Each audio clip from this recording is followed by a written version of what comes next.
Gente, hoje nós estamos aqui para conversar sobre um assunto muito importante. Você deve estar perguntando, e esta jovem aqui do meu lado? Vocês acreditam que essa postura dela tem todo um porquê de ser? Isso mesmo, nós estamos aqui para falar sobre um assunto que tem muita gente em casa que deve estar sofrendo nesse exato momento e não sabe quais são os cuidados que tem que ter. Então, para você que está assistindo o nosso Bom Dia News agora, existem vários motivos para que problemas na coluna ocorram.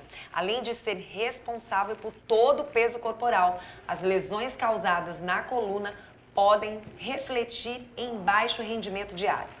Por muitas vezes, a causa disso são dores fortes, que podem impedir até que a pessoa que está sentindo não consiga se levantar e andar normalmente. E para falar sobre este assunto, nós estamos aqui com a nossa queridíssima médica Airana Aires, que veio hoje falar pra gente justamente sobre esse assunto. Você vê que a postura dela é maravilhosa. Com certeza a coluna dela tá... bem. 100%. 100%. Nem sempre. Tudo bom, Tudo bem, minha querida? Seja bem-vinda no Obrigada. nosso programa. É um prazer te receber aqui.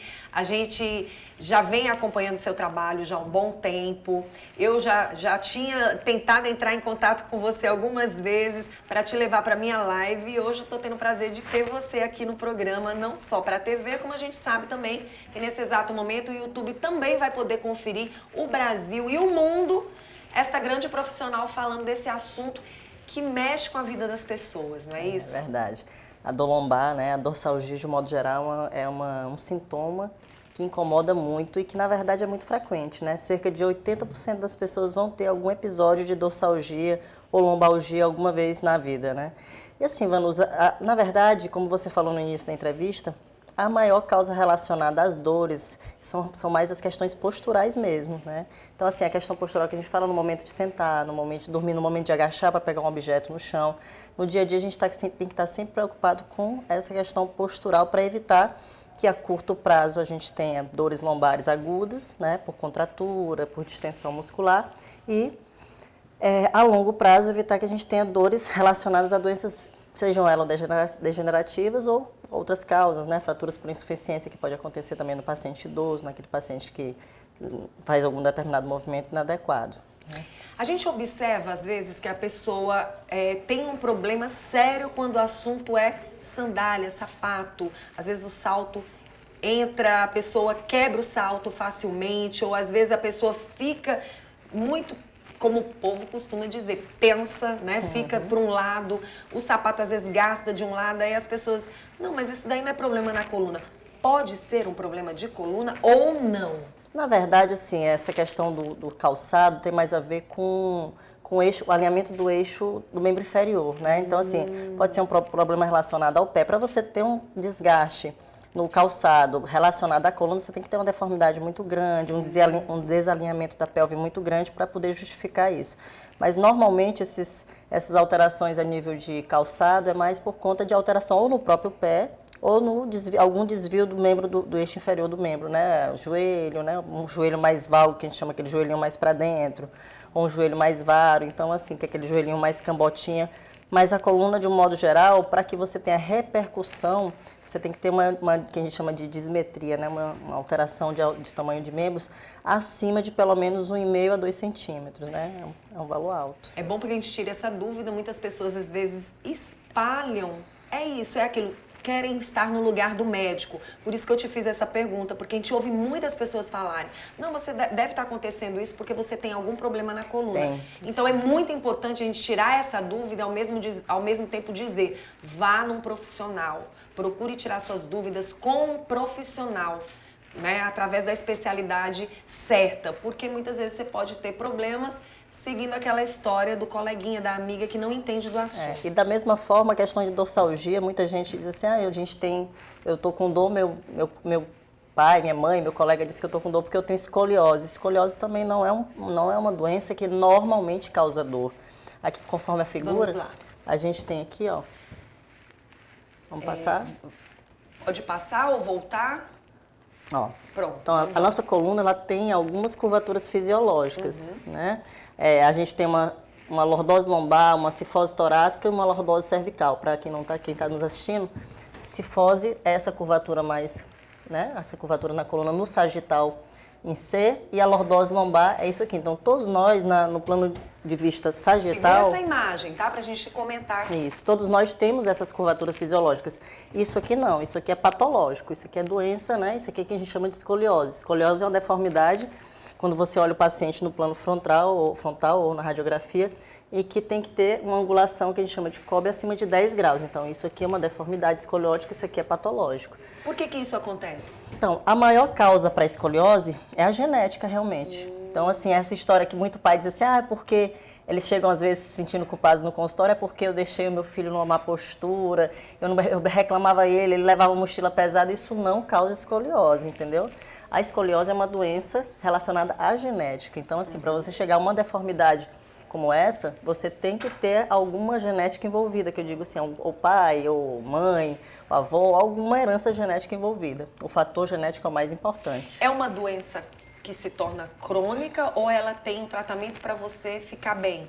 Então, é uma rotina muito comum no nosso consultório, porque assim, a escoliose, ela tem alguns valores angulares, a gente calcula a medida dessa curvatura e a partir disso, do potencial de crescimento, do sexo, a gente avalia como que trata. Então, assim, normalmente, se você tem uma escoliose até 20 graus, em torno de 20 graus, você só observa a depender do paciente. Entre 20 e 40 graus de angulação de cobre, na verdade esse ângulo a gente mede com um aparelhinho, um goniômetro, a gente normalmente indica o uso de algumas órteses, né, que são os coletes. Mas isso também vai depender do potencial de crescimento. Não adianta uma pessoa de 60 anos que tem uma escoliose, já que ela teve na adolescência, que foi progredindo, se estabilizou, usar um colete. Então, isso não é bem assim que funciona. E acima de 40 a 50 graus, a gente normalmente indica o tratamento cirúrgico, também dependendo do perfil do paciente, né? Idade, se a mulher, por exemplo, a mulher que menstrua, depois que a gente menstrua, o nosso potencial de crescimento regride muito. Então, vai depender de diversos fatores que a gente tem que avaliar muito bem em consultório para poder indicar o melhor tratamento. Nesse caso, aqui é a lordose a lordose lombar, que é uma curvatura fisiológica. A cifose dorsal, que é a cifose torácica, que também é uma curvatura fisiológica. Isso aqui é o patológico, né, que é a escoliose. Na verdade, a escoliose é uma deformidade mais importante, mais considerada no plano frontal, olhando você de frente. Isso aqui são curvaturas fisiológicas, né? Tem muito paciente que diz assim, porque eu tenho uma lordose, eu tenho uma cifose. Todos nós temos isso. E existe um valor considerado normal, fisiológico para cada angulação dessas. Isso aqui não, isso aqui é patológico, isso aqui é doença. Certo. Vamos ver as outras imagens que a gente possa mostrar aqui. Quais são outros tipos de doenças crônicas e que a pessoa tem que ter um alerta? O mais comum que a gente recebe em consultório é o que a gente chama de espondilose, né? Que é a artrose na coluna. A espondilose também tem um cunho genético muito grande envolvido, mas existem outros fatores, né? Fumo, álcool, o fumo muito mais envolvido com isso, porque é uma doença degenerativa. O fumo, ele tem uma parcela muito importante de culpa em relação à doença discal. E eu até costumo falar para os meus pacientes, a doença discal, ela não é uma doença isolada. A coluna funciona como um tripé, tem um disco intervertebral na frente, né? E aqui atrás a gente tem as facetas articulares. E com o tempo, à medida que o disco vai desgastando, vai desidratando, porque eu não gosto do termo desgastar, ele desidrata mesmo. Ele funciona como um amortecedor na coluna. À medida que ele vai desidratando, essas articulações também vão sofrendo e vai causando artrose ou espondilose, que é uma doença muito comum também, mas que tem um cunho genético envolvido também. E depende também de como o paciente se trata, né? O paciente faz atividade física, o tipo de trabalho que ele atua, se existe algum trabalho de muita vibração transmitida para a coluna, tudo isso vai estar envolvido. No momento de dormir, quais são os cuidados que a pessoa tem que ter com a sua coluna? Que a gente ouve todo mundo falar, mas na prática mesmo como é que funciona? Então, lembra que a gente falou da história das curvaturas fisiológicas? A gente tem que respeitar essas curvaturas a todo momento. Seja você em pé, seja você sentado, seja você dormindo. Então, o que eu recomendo para o paciente? Por exemplo, essa posição aqui é uma manobra, né? Acho que eles estão fazendo alguma manobra. Mas assim, o pescoço ele tem que estar alinhado em 90 graus, né? Com a cama, por isso a gente recomenda, se o paciente vai dormir de lado, colocar um travesseirinho embaixo do pescoço. Existem alguns pacientes também que sofrem de hérnia de disco, né? Com aquela dor que eles chamam de ciática. O que eu recomendo? O paciente fletir um pouquinho o quadril, colocar um travesseiro entre as pernas e fletir os joelhos, porque isso diminui a tensão a nível de nervo ciático, então diminui a dor que vai irradiada. Porque assim, Vanusa, 90% dos pacientes conseguem ser tratados de maneira conservadora em relação à hérnia de disco, né? Então, você acompanha, mas chega um ponto que o paciente não vai melhorar de forma alguma, e aí é quando você indica, ou quando há déficit neurológico, o tratamento cirúrgico, né? Nesse caso aqui, são dores ou... A dorsalgia, né, de um modo geral, eles estão querendo mostrar aqui pra gente a dorsalgia de um modo geral, aqui a coluna vertebral, mas assim, como eu falei no começo da entrevista, existem diversas causas para dorsalgia, escoliose não é uma delas, certo. mas a artrose é uma delas, a contratura muscular também é muito importante, eu posso falar mais, a distensão muscular é muito importante. A gente mostrou uma imagem agora há pouco de algo inflamado só aqui, né?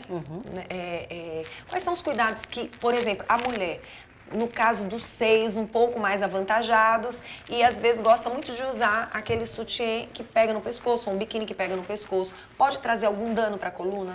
Na verdade, dano a Ou longo... isso é tudo mito? É, um pouco mais de mito. Dano a longo prazo, isso não causa, mas assim, a curto prazo sim, porque gera contratura, o paciente normalmente, a pessoa fica às vezes com a postura inadequada, que nem o salto. Às vezes, a gente tenta manter a postura, para a gente manter essa postura ideal no salto, a gente tem que fazer uma extensão do tronco. Então, você está forçando uma musculatura que naturalmente não deveria estar sendo forçada. Então, assim, essa questão ela é meio mais mito, entendeu? Mas o seio, por pesar, ele incomoda pelo próprio peso do seio mesmo. Então, o sutiã, às vezes as mulheres compram sutiã realmente mais longos, mais largos, ou que pegam aqui que a gente chama de costa de nadador, né?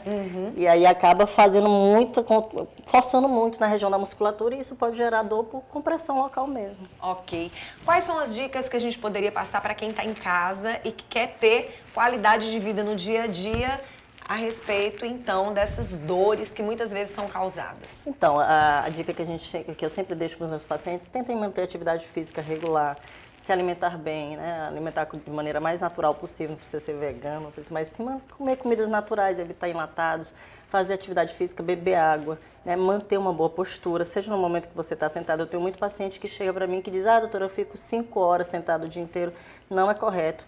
Atenção ao uso do celular, que hoje em dia, e com a pandemia, então, todo mundo está em casa, está assistindo televisão, está em celular. Então, essa postura no uso do celular, ela é incorreta. Tenta manter uma postura pelo menos de 0 graus, porque assim, Vanusa, eu não sei se as pessoas sabem, mas a cabeça da gente pesa em torno de 5 a 6 quilos. Nossa. No momento que você angula a cabeça, você transmite uma força em newtons muito maior do que isso. Então, se você angula 15 graus, por exemplo, você já vai estar transmitindo uma força de cerca de 12 quilos.